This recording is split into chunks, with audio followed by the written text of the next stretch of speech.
예수님의 이름으로 태어나면서부터 한 번도 걸어본 적이 없던 자가 완전하게 고침을 받았습니다. 그러자 사람들은 베드로와 요한에게 몰려들었죠. 베드로는 성령이 충만하여서 그 사람들에게 복음을 전하였습니다. 많은 사람들이 베드로가 전한 그 복음에 관심을 갖게 되었고요. 그리고 그 복음을 받아들이기 시작을 했습니다. 하지만 제사장들과 또 성전을 맡은 자와 사두개인, 당시 종교 지도자들은 그 복음을 싫어했습니다. 베드로와 요한을 감옥에 가두었습니다. 종교 지도자들이 베드로와 요한을 감옥에 가둔 이유가 무엇입니까? 자신들이 십자가에 못 박아 죽게 했던 그 예수님이 다시 살아나셨다라는 그 소식이 전파되는 것이 싫었고 두려웠기 때문입니다. 예수님이 죽으셨던 예수님이 다시 부활하셨다라는 그 이야기는 자신들이 하나님의 아들이시요 메시아 구원자를 죽였다라는 뜻이기 때문에 그렇죠. 자신들의 죄를 숨기기 위해 그들은 예수님의 부활을 어떻게 하든 막았습니다. 그러나 사람들이 그 부활하신 예수님을 믿는 것을 막을 수가 없었습니다. 4절 말씀 보겠습니다. 말씀을 들은 사람 중에 믿는 자가 많으니 남자의 수가 약 5천이나 되었더라. 복음을 들은 사람 중 남자만 5,000명이 예수님을 믿었습니다. 여러분, 이것이 성령님의 역사죠. 어떻게 인간의 힘으로 할 수 있겠습니까? 지금 종교 지도자들이 위협을 가하고 있지 않습니까? 사람들은 압니다. 지금 이 종교 지도자들이 예수님의 부활을 전하는 걸 싫어하는구나. 이들을 감옥에 집어넣었어요. 그럼 예수를 믿는다는 것은 나에게 엄청난 큰 어려움이 있을 것이라는 것을 사람들은 알았지만, 그러나 그것을 두려워하지 않고 예수님을 믿는 자들이 하루아침에 5,000명이나 되었습니다. 이것은 엄청난 기적이죠. 하나님의 능력입니다. 복음을 통해서 많은 사람들이 구원을 받는 그 놀라운 은혜가 나타났지만 종교 지도자들은 그것을 자신들의 힘으로 막으려고 했습니다. 그러나 그것을 막을 수가 없죠. 여러분, 사탄은 지금도 마찬가지입니다. 하나님의 역사가 있으면 사탄의 방해도 있습니다. 그래서 하나님의 역사가 강력하게 나타나는 곳에 사탄의 방해도 또 강력하게 나타난다는 것은 우리는 알고, 하나님의 역사가 나타나기 위하여 기도할 때에 또 사탄의 방해 가운데서도 우리가 이 일을 할 수 있도록 기도해야 합니다. 저도 목회하면서 그런 일을 많이 겪었습니다. 특별히 이렇게 복음을 전하는 일, 새세명 초청 주일을 앞두고 사탄들이 방해가 많이 일어나요. 그래서 못하게, 새세명 초청 주일을 못하도록 많은 방해를 합니다. 개인적으로도 찾아옵니다. 개인적으로 내가 누구에게 복음을 전하려고 하고, 내가 이제는 이번에 새세명 초청 주일에 누구를 데리고 초청해야겠다 했는데, 이상하게 내 삶에 자꾸만 뭐 여러 가지 일이 생겨가지고 그 일을 못하게 방해를 합니다. 그렇기 때문에 여러분, 어떠한 사탄의 방해가 있어도 포기하지 말고 기도하면서 주의 복음을 전하는 일을 멈춰서는 안 되죠. 우리는 이 땅에 살아가면서 때로 고난과 환난을 겪을 수 있습니다. 그래도 믿음의 길을 걸어가야 하죠. 우리의 삶이 편하고 안락한 것만을 위해서 신앙생활을 한다면 우리는 온전한 복음을 경험할 수가 없습니다. 예수님께서도 말씀하셨어요. 믿는 자에게는 고난이 있을 것이다. 여러분, 고난을 두려워하지 마십시오.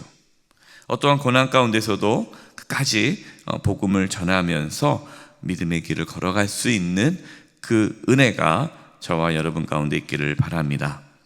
베드로와 요한은 종교 지도자들에게 신문을 합니다. 신문을 받습니다. 종교 지도자들은 베드로와 요한을 죽일 수 있을 만큼의 권력이 있죠. 7절입니다. 사도들을 가운데 세우고 묻되 너희가 무슨 권세와 누구의 이름으로 이 일을 행하였느냐? 이 일이 뭡니까? 나면서부터 한 번도 걷지도 못했던 자를 너희가 어떻게 그를 깨끗하게 고칠 수 있었느냐? 너희가 누구의 권세로, 누구의 이름으로 이 사람을 고쳤냐라고 물어봅니다. 여러분, 종교 지도자들이 몰라서 물었을까요? 알죠? 이미 다 알고 있어요. 예수님의 이름으로 이 자가 고침받았다는 것을 알고 있습니다. 그러나 그들이 지금 이 종교 지도자들이 베드로와 요한에게 물어보는 것은 뭐냐면 예수님의 이름으로 고침받았다는 것을 못하게 하려고 질문을 던진 겁니다. 그러니까 종교 지도자들은 진리가 중요하지 않아요. 사실이 중요하지 않아요.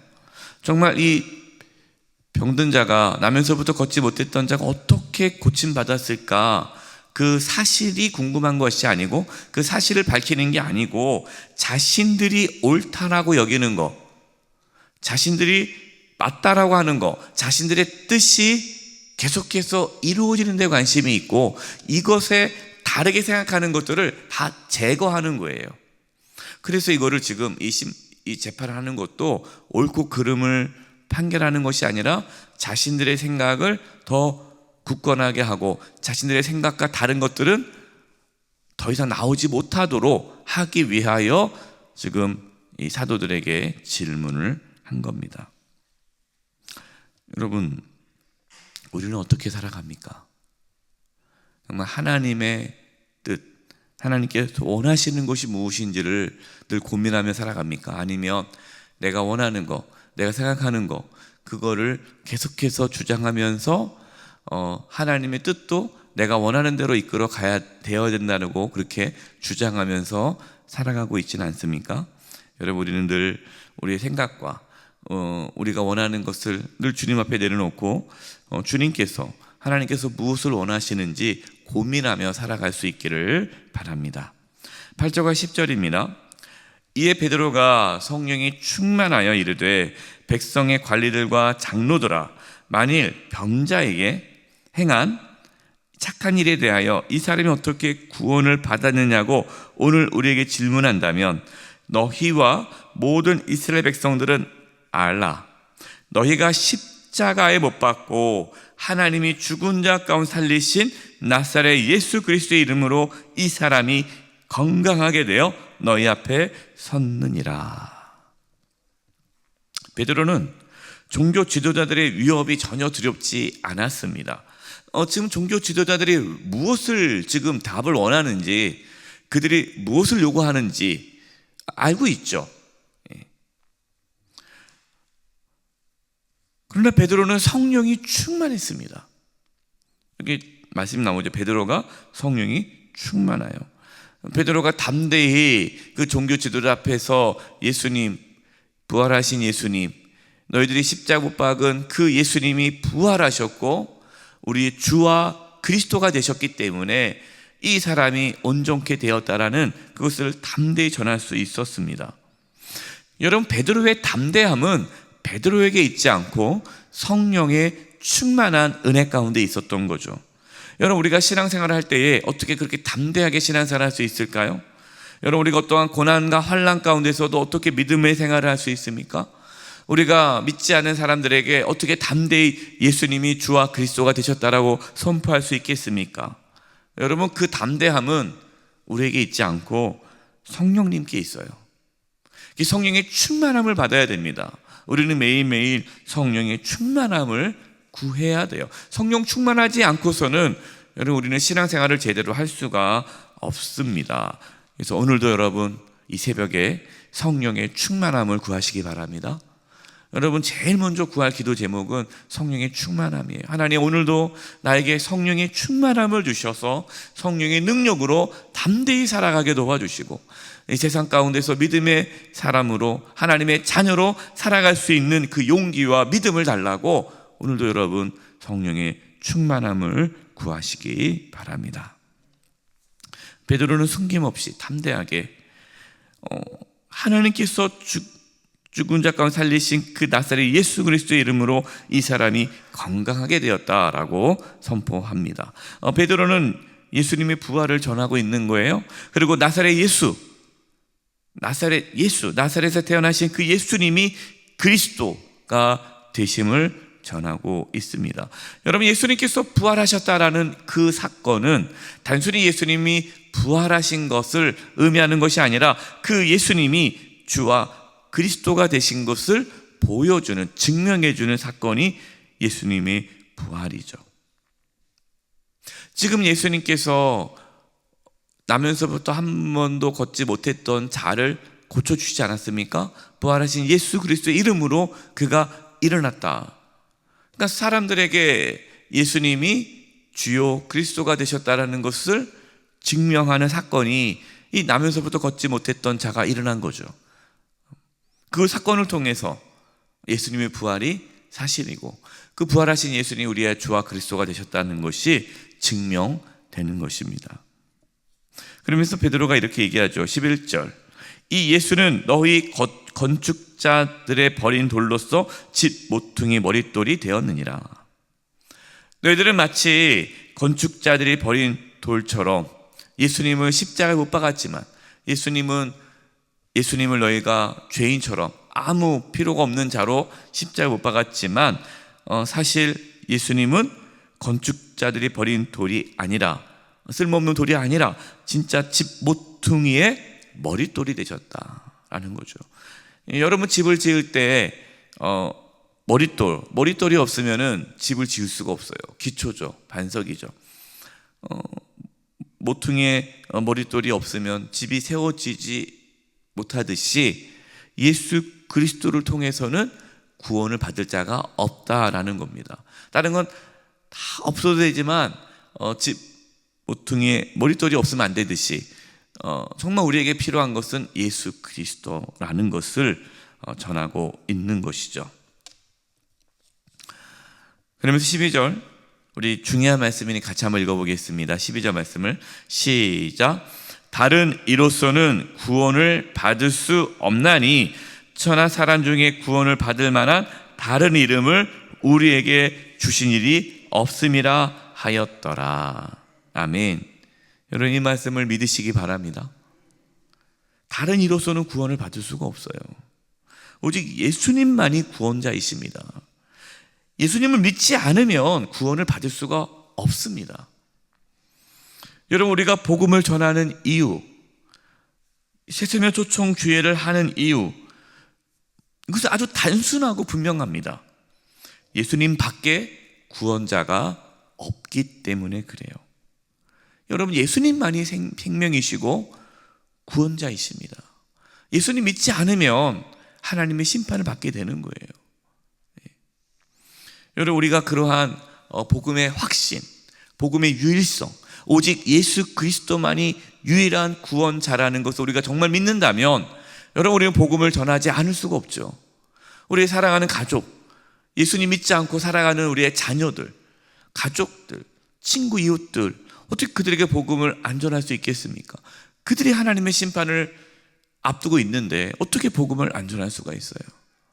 만약 우리가 그들에게 복음을 전하지 않고, 에이, 뭐 언젠가 믿겠지, 에이, 뭐 어떻게 내가 할 수 있겠어, 그냥 안일하게 그냥 있어서 정말 그들이 하나님의 심판을 받는다면 여러분, 얼마나 마음이 아픕니까? 초대교회 성도들은 이 복음의 유일성, 오직 예수님만이 유일한 구원자라는 것을 알았기에 목숨을 걸고 복음을 전했고, 어떠한 상황에서도 그 유일한 구원자이신 예수님을 놓지 않았습니다. 이 세상에서 살아갈 때에 오직 예수님만이 구원자이심을 믿고 살아갈 수 있기를 바라고, 또 유일하신 구원자이신 이 예수님을 또 전하면서 살아갈 수 있기를 간절히 축원드립니다. 시간 기도하겠습니다. 합심해서 기도할 것은 우리 새세며 초청 주일을 위해서 기도하겠습니다. 하나님, 정말 이 새세며 초청 주일을 통해서 우리가 믿지 않는 가족들, 또 이웃들을, 친구들 초청합니다. 하나님께서 역사해 주셔서 정말 그들 가운데 구원의 은혜가 있게 해달라고, 오늘 말씀 저희가 붙잡고 살아가게 해주시옵소서. 오직 예수님만이 구원자이시고 생명이심을 우리가 믿고 담대하게 살아가게 도와주시고, 우리에게 성령의 충만함을 주셔서 또 믿음으로 살아가고 복음을 전하며 살게 해 주시옵소서. 우리 이 부분으로 합심의 통성으로 기도하겠습니다. 하나님 아버지, 저희들에게 성령의 충만함을 주시옵소서. 하나님, 저희들에게 성령의 충만함을 주시옵소서. 담대하게 살아가게 도와주시옵소서. 오직 예수 그리스도만이 유일한 구원자이시고 생명이심을 저희가 믿고, 아버지, 아직 예수님을 알지 못하는 우리 가족들에게, 이웃들에게 복음을 전하게 하여 주시옵소서. 하나님, 복음을 담대히 전하게 하여 주시옵소서. 오직 예수님만이 구원자이십니다. 오직 예수님만이 생명이십니다. 하나님, 이 시간 저희들에게 성령의 충만함을 주셔서 담대하게 복음을 전하게 도와주시옵시고, 하나님 아버지, 오직 예수 그리스도만이 구원자이심을 확실히 믿고 살아갈 수 있게 해주시옵소서. 하나님, 저희들에게 성령의 충만함을 주시옵소서. 담대히 살아갈 수 있게 하여 주시옵소서. 하나님 아버지, 저희들에게 성령의 충만함을 주셔서 이 세상에서 담대한 믿음으로 살아가게 도와주시고 담대히 복음을 전하게 하여 주시옵소서. 오직 예수 그리스도만이 유일한 구원자시요 우리의 생명이심을 믿고 고백하게 도와주시고, 아직 예수님을 알지 못하는, 믿지 못하고 있는 우리의 가족들, 친지, 이웃들에게 복음을 전하게 하여 주시옵시고, 이번 새세며 초청주일을 통하여 또 조율인들을 통하여 또 많은 영혼들이 예수님 믿고 구원받는 역사가 있게 하여 주시옵소서. 방해하는 모든 악한 사탄 마귀가 다 떠나가게 하여 주시옵소서. 예수님의 이름으로 기도드립니다. 아멘.